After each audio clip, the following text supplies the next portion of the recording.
Dans l'assemblée des saints, assoiffé je me tiens, que ton onction descende sur moi. Conscient que mon destin est dans le creux de ta main, que ton onction descende sur moi. Je suis disposé, assoiffé, que ton onction descende sur moi. Je suis disposé, assoiffé,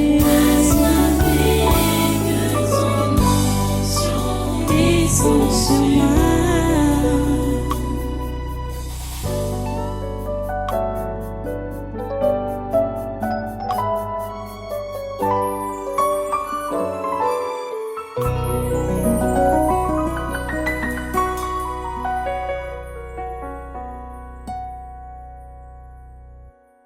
Ta joie doit être intacte.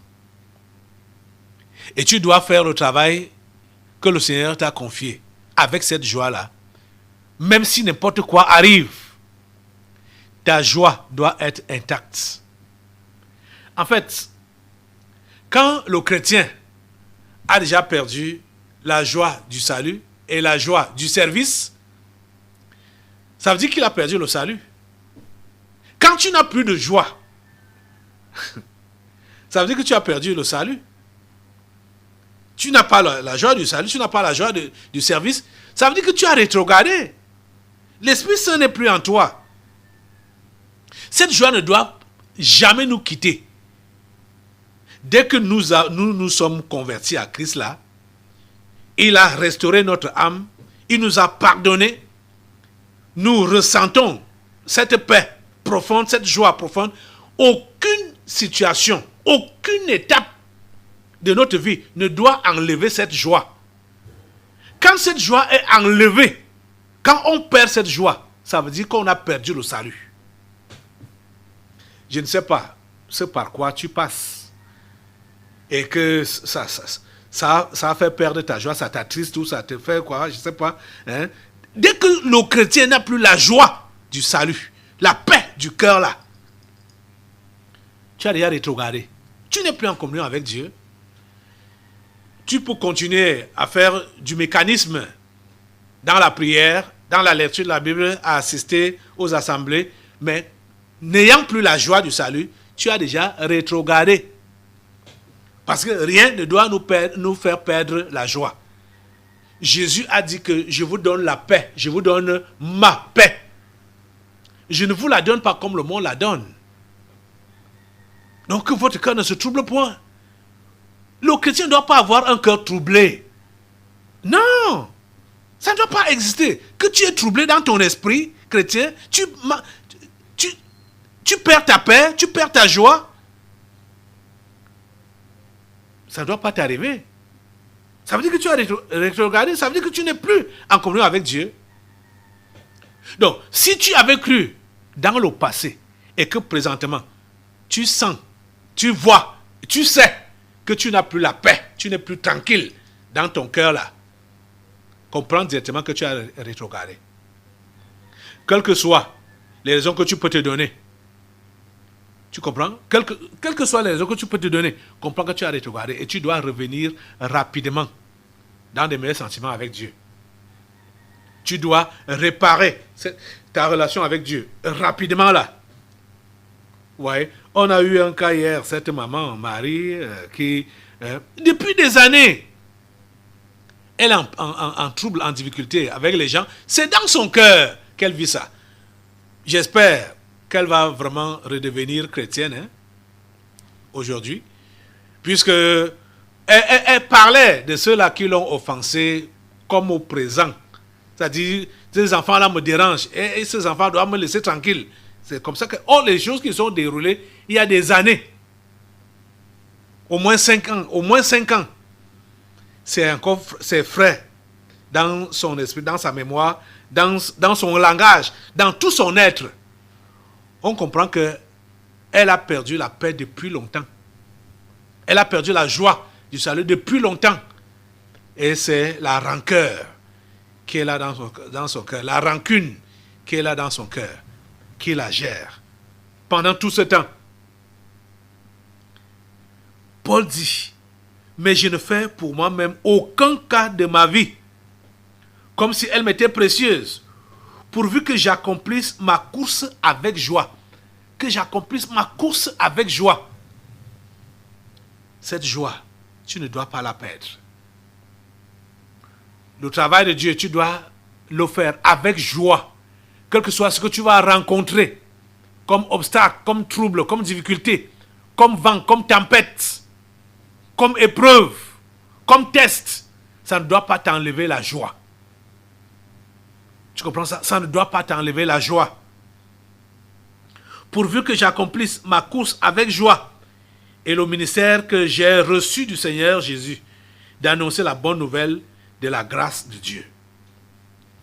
Ô Seigneur, ta grâce. Vous voyez, ceux-là qui estiment que malgré le fait qu'ils se sont adonnés au Seigneur, et malgré le fait qu'ils travaillent même pour lui, mais ils ne voient pas les retombées. Et ils voient même, au contraire, ils sont combattus. Au contraire, ils sont face à l'ingratitude. Au contraire, ils sont face aux troubles, aux persécutions, aux vents et aux tempêtes. Et ça leur fait perdre la joie. Et comme ils ont perdu cette joie-là, ils ne seront plus motivés au travail pour le Seigneur. Ils seront plus motivés. Ils seront plus motivés à courir, à continuer à courir. Ils seront plus motivés. Pourquoi? Parce qu'ils ont été freinés par une situation. Ils ont été freinés par des troubles. Ils ont été freinés, soit par une maladie, par une attaque. Ils ont été freinés. Et ils se laissent distraire par cela pour ne plus courir. Seigneur, ta grâce. Donne ta grâce à ces enfants, à tes enfants. Donne-leur de comprendre qu'ils n'ont rien à faire pour se préserver eux-mêmes, donc faire cas de leur vie.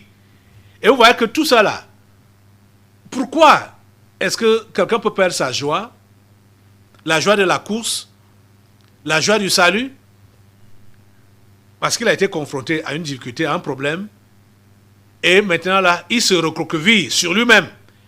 Il ne comprend pas que cette situation-là ne doit pas l'arrêter, ne doit pas l'empêcher de continuer à courir, de continuer à servir le Seigneur comme il se doit. Et il va donc perdre la joie, arrêter la course, arrêter le travail ou commencer à faire négligemment le travail. Vous voyez, c'est la régression. Et ça va même conduire à l'abandon. Ce n'est pas à cela que le Seigneur nous appelle. Aujourd'hui, toi et tous ceux-là qui se sont arrêtés de courir, ceux-là qui sont devenus négligents dans le service de Dieu, vous devez vous repentir et vous devez reprendre de plus belle, comme vous avez commencé. Parce que c'est ce qui est normal, que vous puissiez connaître ces étapes-là, ces luttes-là, ces combats-là, ces troubles-là. C'est normal. Comprenez que c'est normal. Vous comprenez? C'est normal. Reprenez la course, reprenez le travail et attendez-vous à de plus grands troubles encore. Comme Paul ici le dit, que seulement de ville en ville, l'Esprit Saint m'avertit que des liens et des tribulations m'attendent. Attendez-vous à cela. Attendez-vous à cela. La tranquillité, la paix totale, le repos, c'est après avoir déposé les armes. Quand la trompette va donc sonner. Mais maintenant, armes en main, combat. Combat le bon combat. Comme on a vu au premier jour. dans 2 Timothée chapitre 4, verset 7. Paul qui pouvait dire, j'ai combattu le bon combat. Et malheureusement, la dame qui a chanté ce verset-là, Edith Bellinga, malheureusement, elle n'a pas combattu le bon combat. Malheureusement, elle n'a pas combattu le bon combat. Malgré qu'elle a exhorté les gens à combattre le bon combat. Ça ne doit pas être le cas pour toi, cher ami. C'est pour cela que le Seigneur t'interpelle maintenant.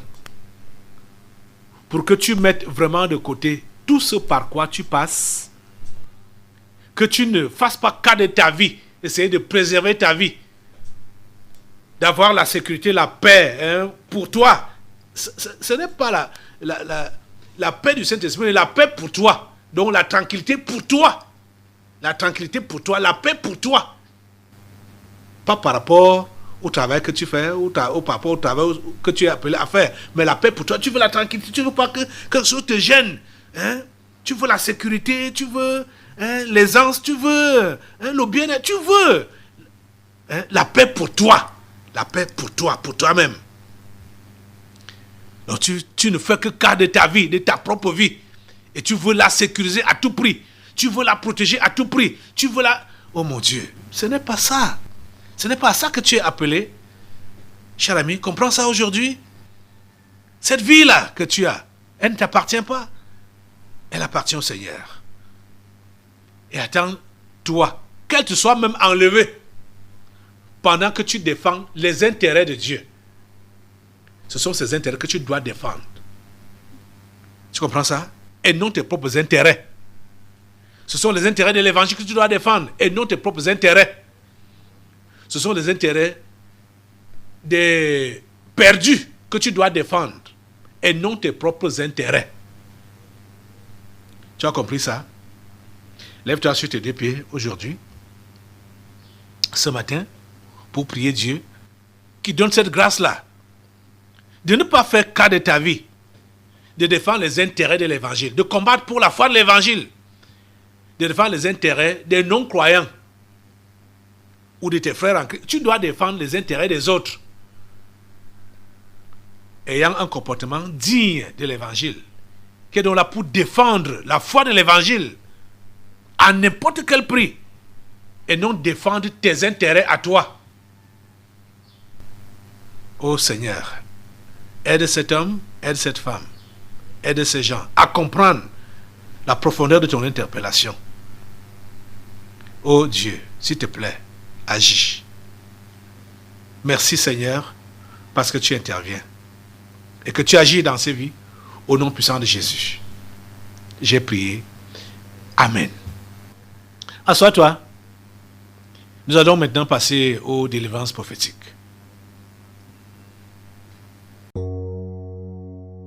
Dans l'assemblée des saints, assoiffé je me tiens, que ton onction descende sur moi. Conscient que mon destin